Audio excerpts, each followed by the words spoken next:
You know, this is a special event because we have Rose Gantner here.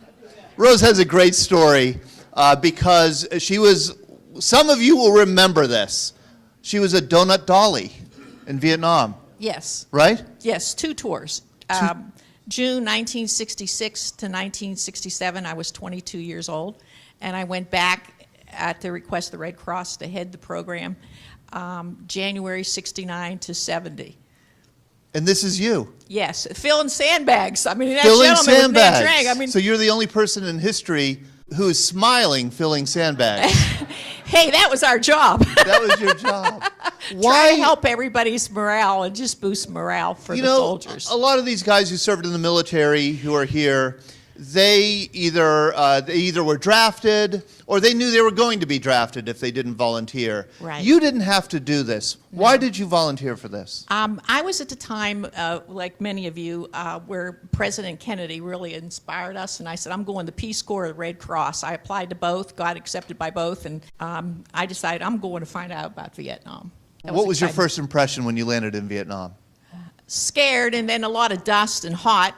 And then I said, hey, well, I'm with a bunch of wonderful people, so we're going to make the best of this. I'm a very optimistic person. And the people were wonderful. They were fantastic. I love all of you guys, everybody. Who wouldn't? I got this wonderful note from your sister. Yeah, Mim, right Mim, here. Who was cleaning out your garage, was it? Yes, we've been cleaning for 4 months. I saved everything. Yeah, so what you discovered in your garage was this old footlocker. Yes. That you had not seen for 50 years. 50 years. 50-some years, yes. And it says Director of Operations, American Red Cross, Southeast Asia Headquarters, APO, San Francisco. And yeah. I would like you to tell us a little bit of what's in here. There's some real gems. First, I find my fatigues with my name on it, and they smell yet.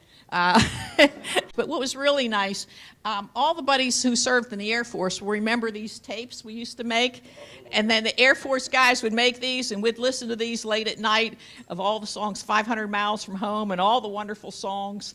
Then I found some wonderful pictures. When we were out in the forward fire bases, there was a Protestant chaplain, there was a Catholic chaplain, and I says, how come we never have an Eastern Orthodox chaplain? And they says, well, there aren't too many of you. And I said, well, I'm going to go find as many as I can find. So we find this group. So you see the pictures up there. Yeah, and that was our little group of Orthodox people who were Greek, Syrian, Russian, and Serbian. So that was very special. And then the other nice thing, this is a typical Vietnamese lacquerware that you buy in Saigon for about $3 at the time, maybe $2, and it has a brush and a haircut. And hair. I lived in the South for 36 years before coming home, so I forgot all about it, to be truthful.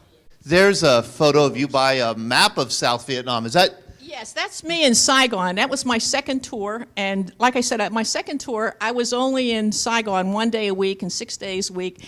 I was out throughout all South Vietnam because we had 17 units deployed throughout with girls from anywhere from 6 units, 6 girls to about 8 at each location, and I had to go out and check on operations, safety, security, and then match the girls' personalities with their skill sets. So, and also make sure we'd have a Southerner with a Northerner and West Coast. So it was a tremendous job. I just loved every minute of it. It was a great opportunity. One thing I haven't asked you, I don't think I ever, in the times that we've talked, asked you this. Were you afraid ever? I mean, this is a dangerous place. There's a war going on. You're going into danger. You're going to fire bases. Yeah, you know, I'm a psychologist, and there's only 2 things that motivate us in life. One is drive, and the other is fear. And all my life, I've been blessed to always put the desire and drive ahead of any fear. So although you're scared, you let that go and you just focus on your mission and why you're there and who you can help and how you can help make a difference like all of you have done for us. And I thank each and every one of you from my heart. Thank you. Thank you, Rose, so much. What a great story.